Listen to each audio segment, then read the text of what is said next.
If your house is priced properly and it's not selling, chances are it's more than just the market. In fact, some of the things that you have in your house might be the key reason why it's not selling. If you have any of these items in your house, this could be what's actually sabotaging the sale. So what I'm going to do in this video is I'm going to reveal 7 things you should not have in your home when selling it. And I know they're not all going to be popular, especially the last one, but I think it's important, and my goal is to ensure that my clients sell their home with the least amount of hassle for the most amount of money. So without further ado, let's jump into the first one. That is your valuable possessions. This comes down to security. Now, I know if we've got a professional real estate agent showing the home that we shouldn't have to worry about this, but you just never know, and I personally do not want to take the chance. I'm going to make sure that I put away anything that's of extreme value. And we're not talking just about monetary value like a watch or rings or a necklace. You also want to make sure that you're putting away things that are irreplaceable.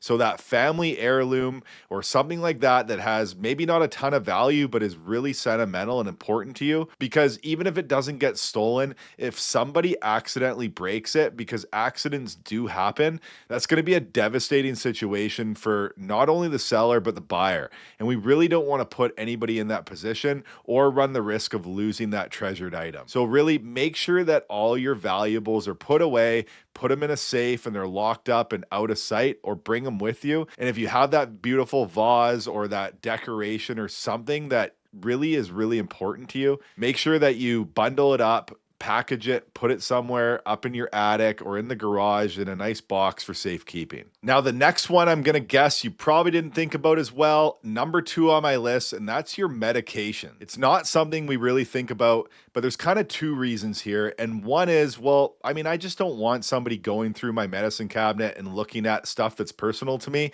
So I'm going to take it and I'm going to put it out of the way. And people are snoopy. They just look and stuff, or maybe they're just curious on how big the cabinet is. Either way, it's not something that I really want people snooping around and looking into. And the other part is when you're having open houses, now we obviously do our best to make sure that, qualified buyers come through the home, but it is an open house. Believe it or not, people go to open houses and they steal drugs. They will take your old pain medication and things like that. Just do a Google search and you'll see that there's been a ton of cases of this, especially at open houses. So it's really just best to pack up those items, either bring them with you, put them somewhere in the house where you know that nobody's really going to go and look.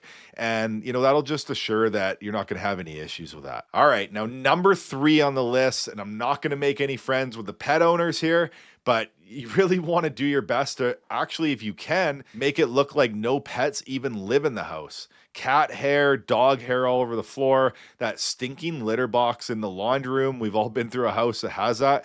Those can be things that can turn off a buyer instantly.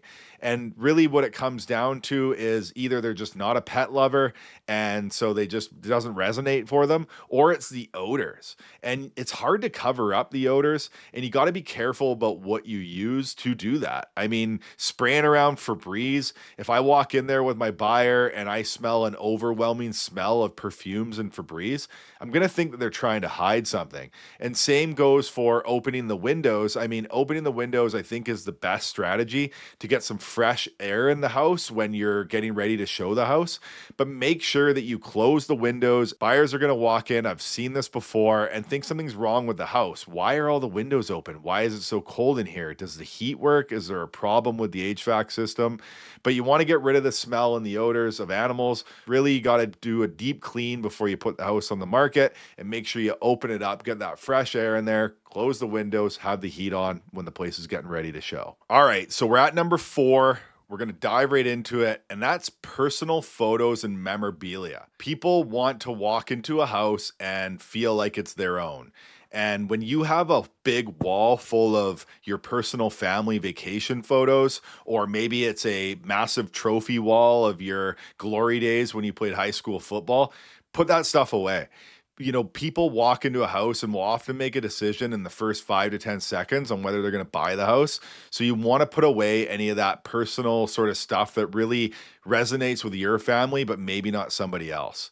This will ensure when people walk into the house, everything's kind of a clean slate and they can vision their family stuff on the wall and their kids and everything else that they dream of for living in that house. And by the way, that also goes for your personal items. Like maybe it's a journal. People are nosy, they'll look around, and it's really about safety. You don't want to have a whole bunch of stuff out that talks about your family, or maybe it's an old journal that talks about your goals in real estate. You just don't want to give away any information to those buyers. And you also don't really want to be telling everybody all these kind of personal things. So tuck them away, put them somewhere that's out of sight. Chances are you're not going to have people going through your nightstand and stuff like that, but you just want to have it out of sight. And number 5 on my list, this goes back to what I just said in the last part.